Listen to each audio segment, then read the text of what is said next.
Si el hombre no hubiera hecho uso de su libre albedrío de la manera que lo hizo, jamás hubiera conocido el camino de la lógica. Dios le dijo a Adán, el primer hombre, que ellos podían comer de todos los árboles del huerto del Edén. Mas del árbol de la ciencia del bien y del mal, les había mencionado que no podían comer. ¿Qué significaba esto? Que Adán, el primer hombre, descubrió el bien y el mal al desobedecer el santo mandamiento de Dios. Y esto por ejercitar simplemente su libre voluntad. Esto es la libertad de elegir y tomar decisiones, mis amigos.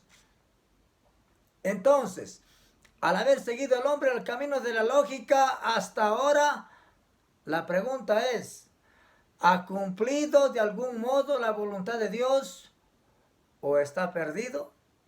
Vamos a ver cómo respondemos esta gran pregunta. A pesar de que el ser humano está consciente de que así como ha habido un comienzo, habrá también un final, no obstante vive sumido en una apatía casi total en relación a esto. Y de esta forma se aleja más y más de su comunión, logrando una vida de gran esfuerzo, que a la postre se acaba con el tiempo. Finalmente se llena de duda y cae en el síndrome de la desidia, llegando a sentirse abandonado sin tener a quién volver sus ojos, mis amigos. Lo único que le queda al hombre sin Dios es el continuar viviendo por el influjo de la lógica y la razón, que muchas de las veces lo que hace es ahogar todo vestigio de esperanza. Y esta acción ha colocado al hombre de manera automática y total en un lugar aparte y sin Dios. Desde aquel momento, el ser humano se ha esforzado por vivir de manera correcta, esto es lógica, tratando en sus propias fuerzas de evitar el mal. Mientras más lo evita, su estado se vuelve mucho más precario. Créame así. No digo que la lógica sea mala de ninguna manera, pues esta le sirve al hombre para desarrollarse en todas sus facultades aquí en la tierra mientras vive.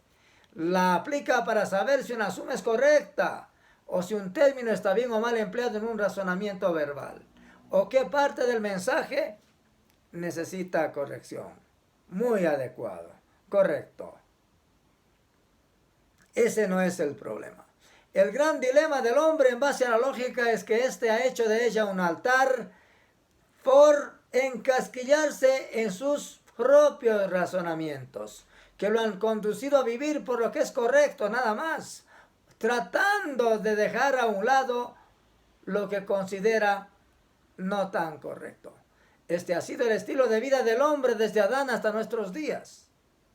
Lo que quiero decir es que la lógica le sirve al hombre, pero no le sirve para el ocaso. La lógica es filosófica y por lo tanto es humana, animal y diabólica.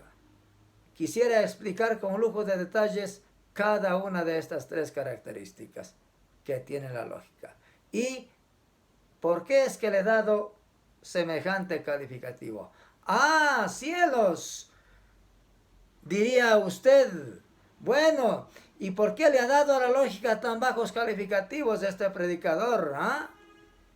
Bien, como respuesta empezaré diciendo que la lógica es humana porque tiene como centro la razón, que unida a la mente piensa que es capaz de crear sublimemente cualquier cosa, incluso un Dios, por no decir el mismo hombre, que ha llegado a pensar que tiene la capacidad de ser un Dios porque ha podido descubrir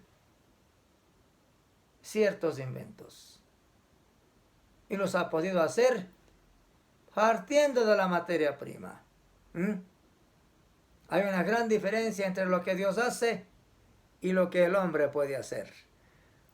Bueno, pues me gustaría explicar la parte de animal. ¿Por qué la lógica tiene que ver mucho con lo de animal? Porque el hombre, siendo ser instintivo, se ha degradado de tal manera que ha llegado a hacer cosas que hacen solo los seres inferiores a él, que son 100% instintivos. Y finalmente diabólica, porque Satanás usó a la serpiente para tentar e incitar al engaño a Eva para que comiera del árbol del fruto de la ciencia del bien y del mal, el árbol prohibido. Y ésta dio a su esposo para no quedarse sola.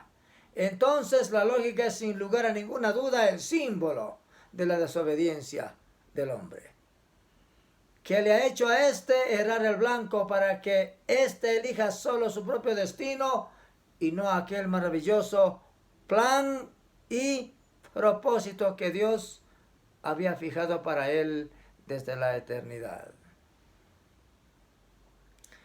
La lógica es enemiga de la fe, por lo tanto, a pesar de tener estrecha relación con el entendimiento, aún así el hombre falla una y otra vez al querer dar su propio punto de vista al leer cualquier parte de la Biblia. El razonamiento está primero, antes que el entendimiento, al tratar de compararla con cualquier otro libro de literatura simple. A esto se lo llama interpretación lógica, mis amigos, que no tiene nada que ver con lo que Dios quiere decir realmente en su palabra, ya que la Biblia se interpreta con la Biblia. Y este tipo de interpretación lógica es la que ha llevado al hombre a formar y a crear miles de religiones disque basadas en la Biblia, el libro de Dios, la santa palabra, la maravillosa revelación especial, el manual de vida del hombre, que ahora mismo está desechada, porque la consideran inservible y apócrifa. No es posible su aplicabilidad en sus vidas, porque sus corazones están llenos de sí mismo. Así también habrá una recompensa al fin, eso se lo aseguro. Por consiguiente, el plan de Dios para el hombre no era el de que éste descubriera la existencia del bien y el mal siquiera. Mucho peor, el de que tenga un estilo de vida guiado por hacer lo correcto, mis amigos, evitando lo que es incorrecto. Permítanme aclarar esto con una ilustración práctica. Quiero decir que los cristianos que ya hemos nacido de nuevo por el gran y maravilloso poder de Jesucristo que nos dio la regeneración, nos valemos de la lógica que unida a la razón forman un fenomenal equipo, no lo puedo negar. La lógica nos ayuda a comprender la palabra escrita que Dios nos ha dado, mas no damos nuestro punto de vista sobre ella en nuestro análisis, ni la interpretamos a nuestro modo. Simplemente por el maravilloso poder que Dios nos ha dado y que opera en nosotros por su Espíritu, damos un salto, un paso adelante y la vivimos. Esa es la gran diferencia.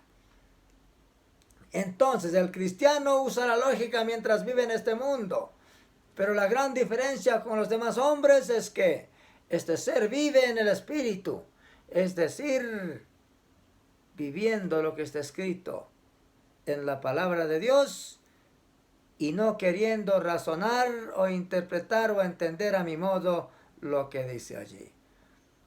Es decir, el hombre que ha nacido de nuevo recibe de Dios una nueva cosmovisión del mundo y de la vida, diferente a la que tenía antes de su conversión.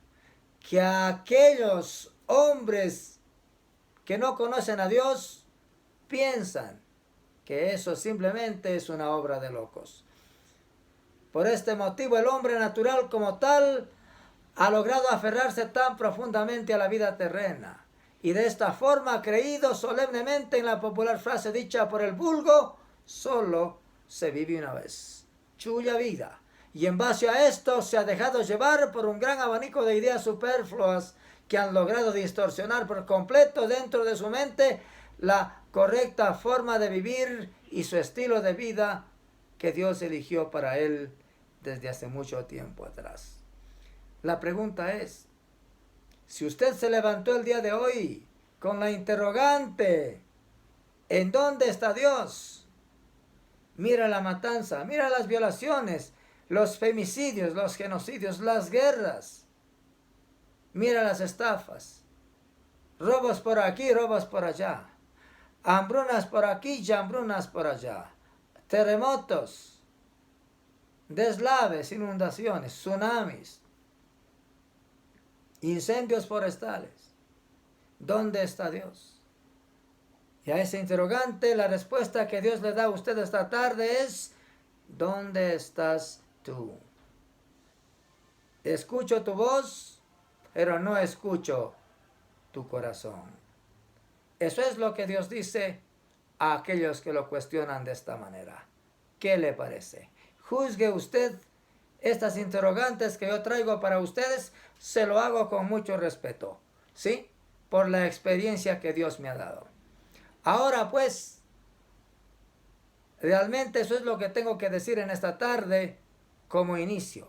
Damas y caballeros, amigos y amigas, muy buenas tardes. Reciban un saludo cordial de su amigo y servidor, el evangelista Wilson Pesantes, desde la maravillosa ciudad de Cuenca, la Atenas del Ecuador, que está celebrando un aniversario más de su independencia del yugo español.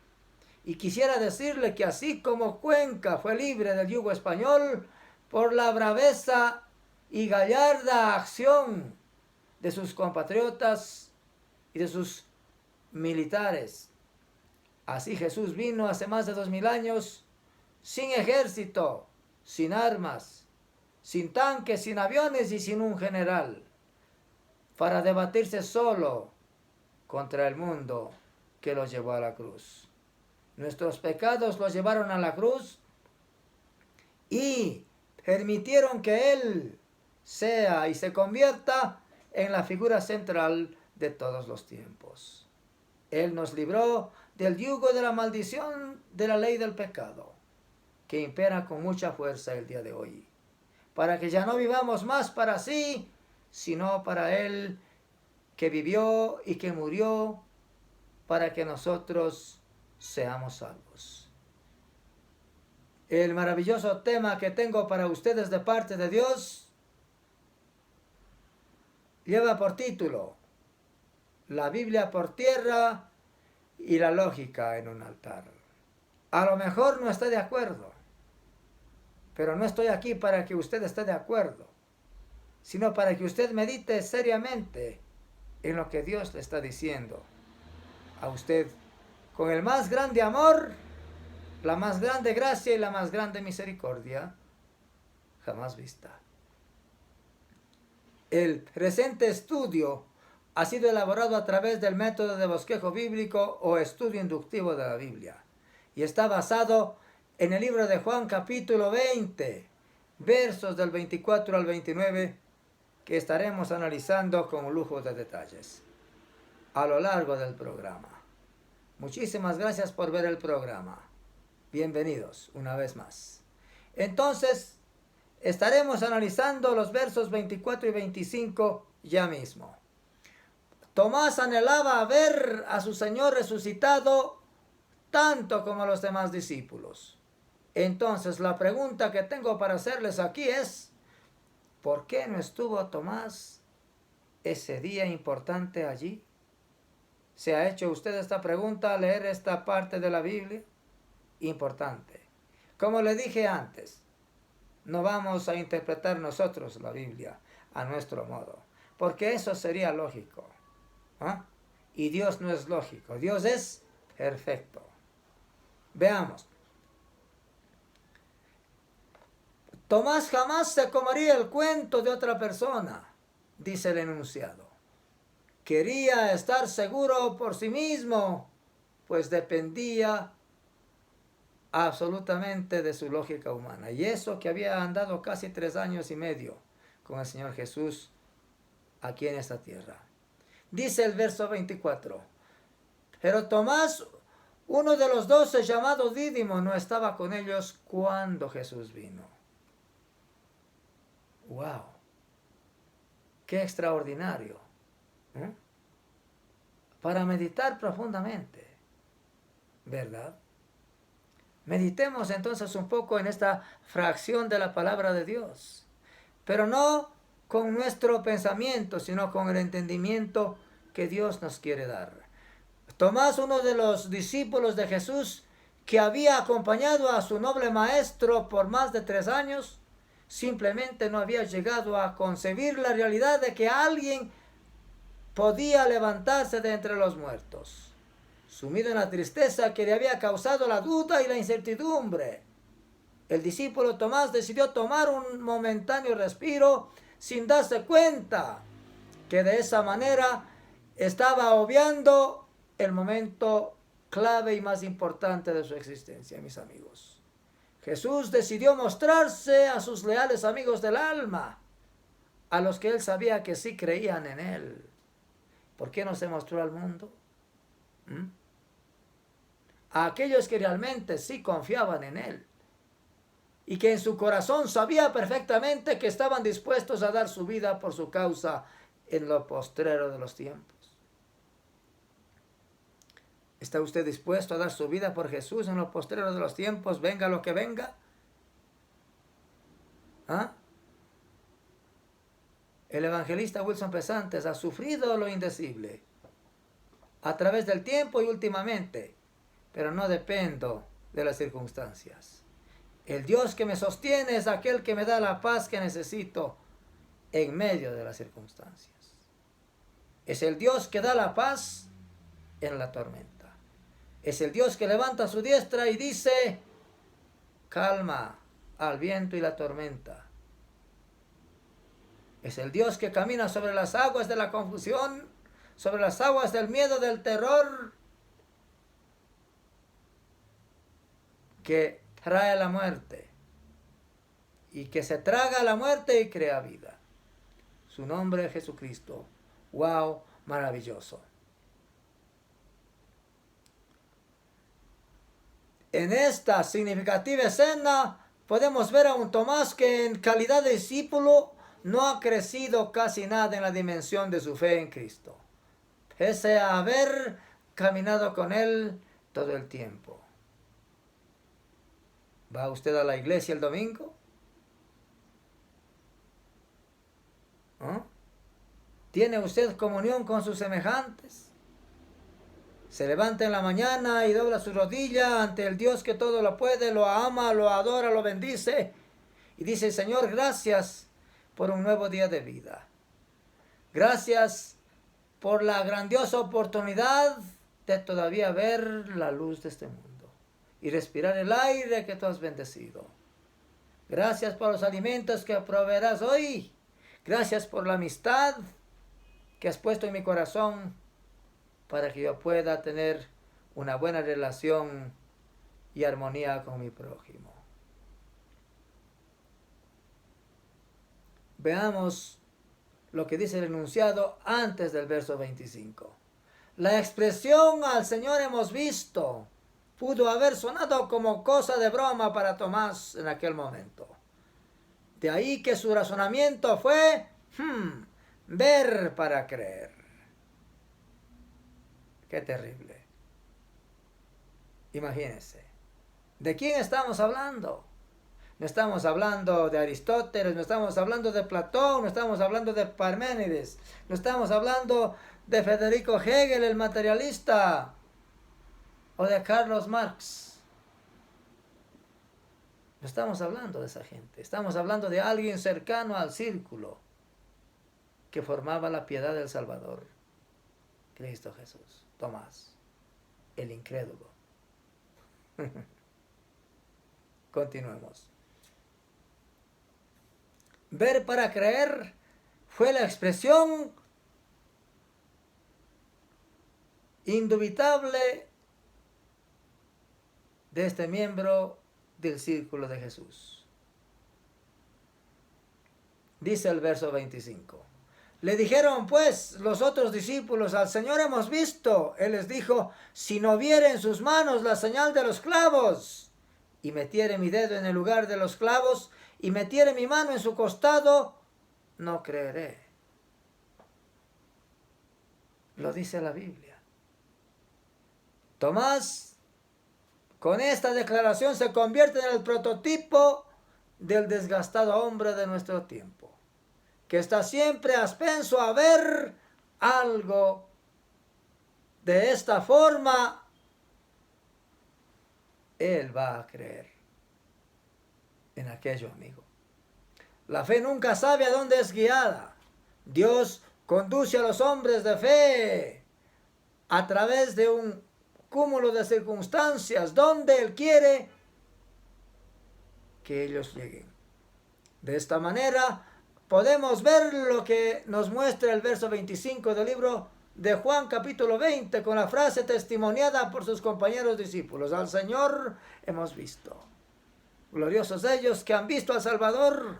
El evangelista Wilson Pesantes no ha visto al Salvador más que en sueños. Pero ¿ha sido el Señor el que vi en sueños? No me ha llevado de los sueños, pero sí creo lo que ha escrito en la palabra. Y ahí lo conozco.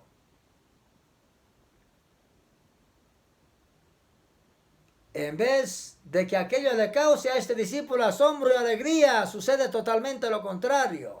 Tomás empieza a manifestar características de gran incredulidad e incomodidad en el corazón de sus compañeros discípulos. Al exigir evidencias de tales hechos, así, ha resucitado, así, si no viere las huellas de los clavos en sus manos y en sus pies, si no metiere el dedo o la mano en su costado, no creeré. ¡Wow! ¡Qué expresión!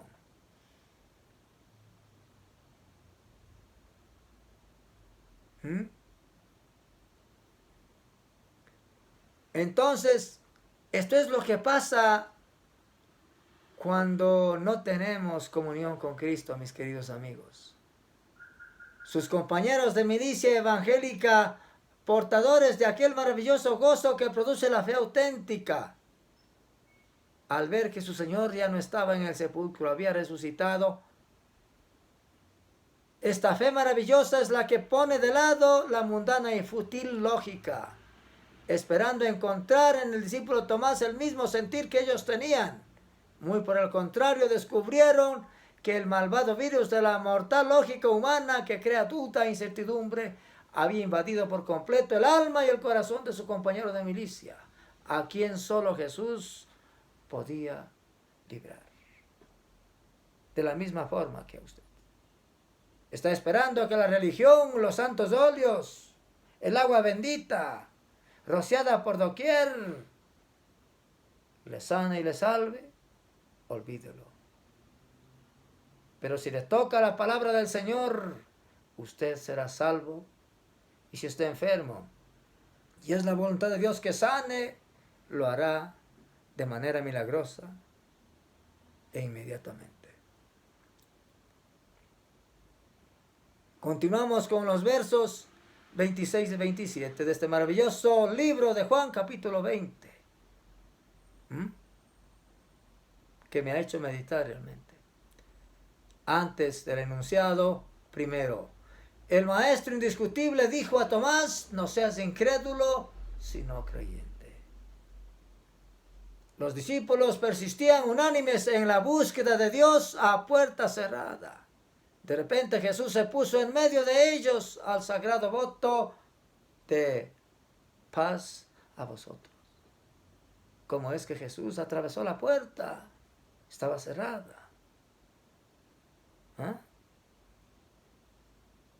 Una alma, un fantasma, un espíritu no tiene ni carne ni hueso y no es visible. Pero Él, por amor a usted y a mí, se hizo visible. Porque el Padre de las luces, en quien no hay mudanza ni sombra de variación, lo había inmutablemente glorificado. Y ese cuerpo tenía la capacidad de poder ser visible y atravesar lo físico. El umbral de lo físico, amigo. Dice el verso 26. 8 días después estaban otra vez sus discípulos dentro y con ellos, esta vez estaba el discípulo incrédulo Tomás. Llegó Jesús estando las puertas cerradas y se puso en medio y les dijo: paz a vosotros. Jesús, en su estado glorificado, atravesó la pared sin entrar por la puerta. Así como atravesó la pared sin entrar por la puerta, quiere entrar por la puerta de su corazón y darle vida. Y quedarse para siempre en la habitación nupcial que Él preparó en el corazón del hombre. El término se puso en medio, denota la entrañable acción de su cuidado, protección, fidelidad, guía y amor incondicional por sus discípulos y el hombre creado. La maravillosa expresión con la que termina el verso 26, paz a vosotros, quiere decir tranquilidad, seguridad y quietud en medio de los tiempos, mi amigo. El destino de aquellos que han puesto su confianza en Jesús está en sus manos para siempre y nada ni nadie los podrá arrebatar de ella. ¡Wow! Es su promesa. Tomás, el discípulo incrédulo, vio cómo se quebraban y caían a pedazos las barreras de su lógica humana. Que tan vil incredulidad le había producido hasta ahora, al ver a su Señor resucitado en gloria y poder sobre la vida y la muerte. ¡Wow! ¡Cuán maravilloso es Jesús, el Señor de gloria!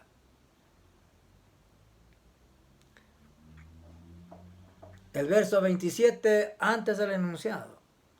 Jesús cumplió el más firme anhelo y deseo de Tomás, primero al verlo y luego al dejarlo tocar el lugar de sus heridas.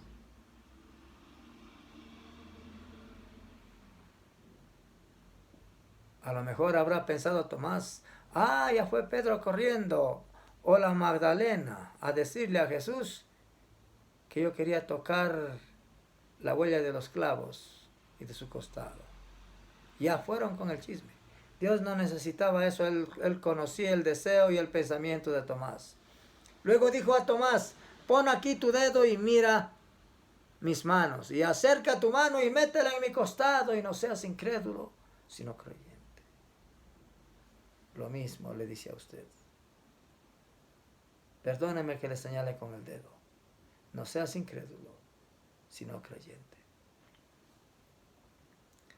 El Señor Jesús deja muy claro aquí en este verso 27 de Juan capítulo 20 que es necesario exteriorizar la fe auténtica a través no del ver para poder creer, sino a través del genuino creer para luego ver milagros sin par. Este elegante ser debe entender algo muy importante, y esto es que es totalmente diferente en forma y aspecto a todas las demás criaturas de alrededor. Sobre todo, es un ser que tiene una vida con propósito, que debe estar correctamente direccionada hacia aquel que lo diseñó de manera perfecta para cumplir un único objetivo en su vida. Un hombre con un corazón completamente vacío es presa fácil de los efímeros saberes de este siglo, que, si bien es cierto, mis amigos, inquietan al hombre a la autosuficiencia. Yo. Cómprese una madeja de hilo para que juegue al yo-yo, que también lo practica, lo maneja.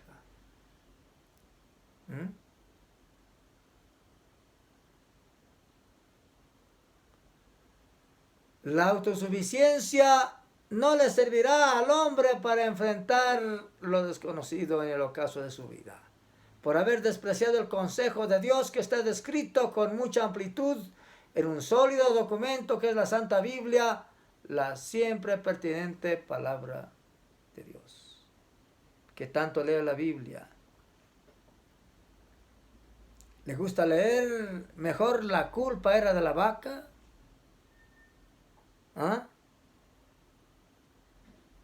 ¿O Moby Dick? ¿O le gusta leer el libro Cazadores del Arca Perdida? Sería bueno.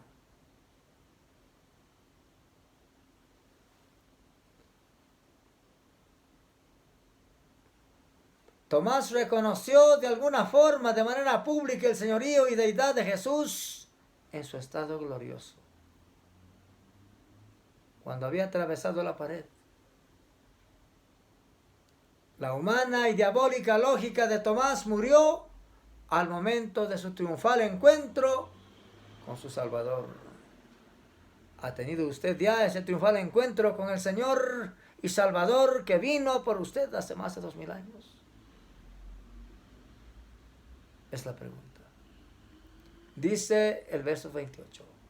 Entonces Tomás respondió y le dijo: Señor mío y Dios mío. ¿Está usted en capacidad de decir lo mismo que Tomás después de haber reconocido a Jesús como su único Dios y Señor? Ha sido lo mejor que jamás hizo Tomás.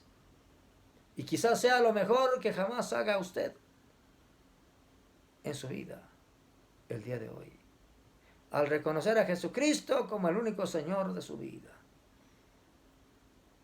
El verso 28 de Juan capítulo 20 es el enlace perfecto del reencuentro entre el incrédulo discípulo Tomás y su Señor y Salvador, como puede ser también el suyo. La lógica representa una serie de procesos y evidencias a la vez.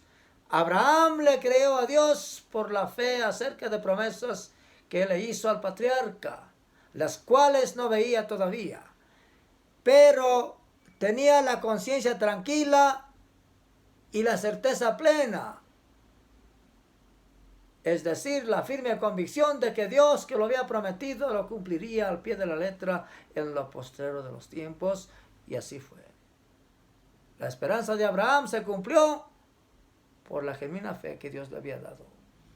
El sabio patriarca Abraham, como hombre temeroso de Dios, sabía plenamente que la duda o más cosas de esta vida son ineficientes. Y a más de ser ofensiva, la duda para Dios era a la vez una blasfemia por la vil característica que ésta tiene para hacer germinar las semillas de la mortal incredulidad que aparta a los hombres de Dios y de la verdadera esperanza de vivir la eterna felicidad con Dios en el cielo. Luego de todos estos acontecimientos, para Tomás el asunto estaba resuelto. Al fin entendió que aquellos que se han ido de esta vida ya no regresan. Pero esta era realmente una especial excepción. Para él definitivamente el rompecabezas estaba completo. No más dudas mezquinas acerca de Jesús. Habrá dicho en su interior: quien había resucitado de entre los muertos para nuestra gloria, y estaba allí. Aunque no podamos verlo, Él está aquí para hacer de nosotros lo que Él anhela tanto: transformarnos a su imagen, para que aparezcamos ante el Padre sin mancha ni arruga en su presencia.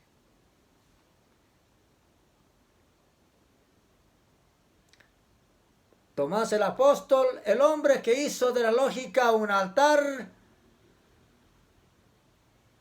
para alimentar la duda que detiene el mover de Dios en la vida del hombre, había cambiado radicalmente. Dice el verso 29 de Juan capítulo 20. Jesús le dijo: porque me has visto, Tomás, ¿creíste? Bienaventurados los que no vieron ni creyeron. Hay una triple bendición para aquellos que han creído sin ver. De la misma forma que el incrédulo discípulo Tomás a inicios del primer siglo, hoy en día existen miles de millones de personas que se han dado tiempo para creer a viejas teorías, datos filosóficos, artículos científicos y aparentes obras insignes de corte novelesco, que carecen totalmente de poder para librar al hombre del poder del fatídico pecado que aprisiona el espíritu y ahoga el alma humana. Jesús invitó al incrédulo Tomás a tocar las cicatrices de sus profundas heridas que él sufrió por nuestra causa. Hoy en día Dios quiere que nosotros toquemos no sus heridas sino su corazón a través de un genuino y noble arrepentimiento, mis amigos, para que Dios acabe con la vil naturaleza del hombre viejo que está viciado en torpes pasiones y deseos que esclavizan al ser humano y lo hacen sufrir cruel angustia. Sea libre del influjo del poder del mal por medio del genuino e indubitable amor incondicional de Jesucristo, el Señor de gloria, a quien yo me complazco en amar y jamás me cansaré de hablar de Él. Dios anhela que nosotros también llevemos en nuestro cuerpo las marcas de Jesús. Esto es, el poder compartir los sufrimientos que Él sufrió en amor, paz y esperanza, para de esta forma ser partícipes de la triple bendición que representa la frase: bienaventurados los que sin ver creen. Ver a Jesús en el tiempo actual significa contemplar su presencia a través de la oración y la lectura de la palabra. Creer en Jesús significa confiar en lo que Dios nos dice en su palabra y vivirla, y del mismo modo recibir con gozo las aflicciones del tiempo presente, sabiendo que éstas no son nada comparables con la gloria venidera que nos está reservada. Y finalmente, compartir la gloriosa esperanza de la vida eterna con aquellos que todavía no lo conocen y viven en la oscuridad. Conclusión. La Biblia nos enseña sobre la vida de dos hombres que en un momento y en circunstancias aisladas marcaron la diferencia en el mundo conflictivo y lleno de maldad. El primero de ellos es Tomás, el discípulo de Jesús, quien, a pesar de estar con el Maestro mucho tiempo y de ostentar el rótulo de creyente, siendo un total incrédulo. Así hay muchos creyentes como él que se golpean en las iglesias y llevan la Biblia bajo el brazo. Cuando se trata de la ayuda mutua, cuando se trata de practicar la obra del samaritano, pasan a la otra vereda y no quieren ver al herido, ni dar caridad al pobre, ni asistir al que necesita ayuda. Y se llaman cristianos. Yo los llamo cristianoides. Porque si la fe que tienen no tiene obras, entonces es muerta. La fe y las obras son un conjunto maravilloso y sólido que nos augura, no a nosotros, sino la gloria para el único Dios que es Jesucristo. La otra persona es Abraham, el padre de la fe de aquellos que tienen fe inmutable, fe verdadera en Jesucristo. Él simplemente creyó para ver, se movió en la dirección correcta, tomando de la mano del Señor, su Dios. Creer es tener la certeza de que el Señor cumplirá las promesas, no permitir que la duda siempre en nuestros corazones esté sembrando la semilla de la incredulidad, porque de lo contrario crecerá hasta convertirse en una enorme barrera para el mover de Dios. Si usted no ha hecho la oración del arrepentimiento, le invito esta tarde solemnemente, en la quietud del Espíritu y en la maravillosa paz que brinda el amor genuino de Jesucristo, la figura central de todos los tiempos. Le invito a que incline su rostro y haga una oración desde el fondo de su corazón conmigo. Señor Jesús, todopoderoso Dios, dulce Jesús, te pido que me perdones de toda mi maldad y que vengas y limpies las áreas donde hay pecado. Confieso que vivo en Adán y que el cable roto no se ha recuperado ni se ha restaurado jamás con mis esfuerzos. Ni la lógica, ni lo correcto, ni lo incorrecto. Ningún esfuerzo mío, ni ninguna religión es capaz de hacer descender aquel fuego espiritual que ha podido cambiar mi vida por completo. Pero tú sí, Señor, y te pido en esta tarde que vengas sublimemente a mi corazón. Te acepto como mi Señor y Salvador personal. Perdona mis pecados, lávame con tu sangre y restaura este cabo roto en Adán al original divino. Dame de tu bendito Espíritu Santo y escribe mi nombre en el libro de la vida, para que no tenga que amilanarme al momento de abandonar esta vieja tienda de campaña. Gracias, Señor. En el nombre de Jesús. Amén. Muchísimas gracias por la atención dispensada. Y será hasta un nuevo programa este fin de semana, en un nuevo encuentro aquí en mi página profesional de Facebook, en mi programa Una Voz de Esperanza. Que Dios los bendiga. Buenas tardes.